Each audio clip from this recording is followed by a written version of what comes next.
En septembre 2018, Emmanuel Macron se rend à Bagnolet pour y dire la vérité. Maurice Audin, mathématicien et militant anticolonialiste, arrêté par l'armée française pendant la guerre d'Algérie, officiellement porté disparu après son évasion. En réalité, il a été torturé et exécuté par les soldats français. Le chef de l'État le reconnaît dans une lettre signée de sa main qu'il est venu remettre en personne à sa veuve. La République française reconnaît que Maurice Audin a été torturé, puis exécuté par les militaires qui l'avaient arrêté. Sa mort a été rendue possible par un système légalement institué, le système arrestation-détention.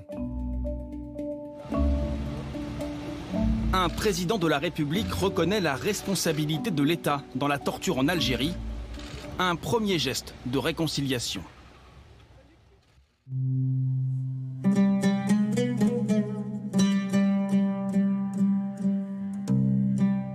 Maurice Audin a été arrêté le 11 juin 1957, en plein milieu de la bataille d'Alger.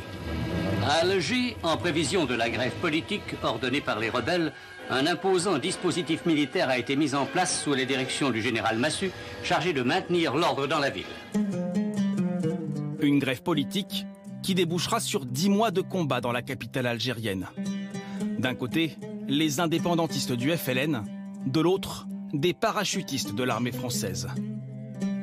Entre 1000 et 3000 morts et portés disparus. 6 membres du FLN arrêtés pour l'exemple. L'un des points culminants de ce que l'État qualifie alors de mouvement insurrectionnel.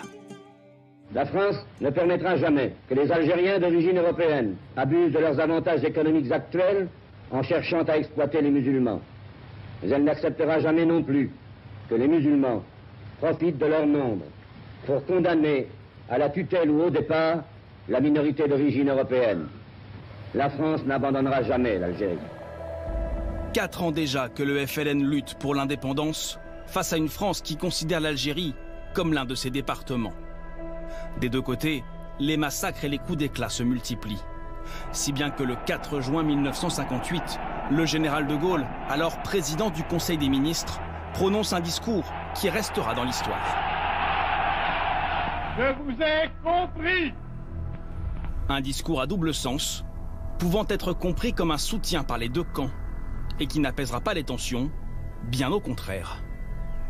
En janvier 1960, débute la semaine des barricades. Des militants en faveur de l'Algérie française érigent des barricades pour contester le départ d'un général qui les soutenait. La manifestation est réprimée. Ces instigateurs fonderont plus tard l'OAS, une milice terroriste qui défendra l'idée d'une Algérie appartenant aux Français. À la fin de la même année, de grandes manifestations éclatent en faveur de l'indépendance. Très vite, elles s'apparentent à un soulèvement populaire contre le colonialisme. Dans la rue, la population affronte directement les forces de l'ordre et les parachutistes.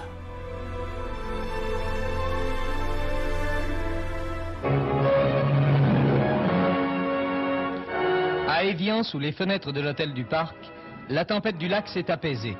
Symbole peut-être.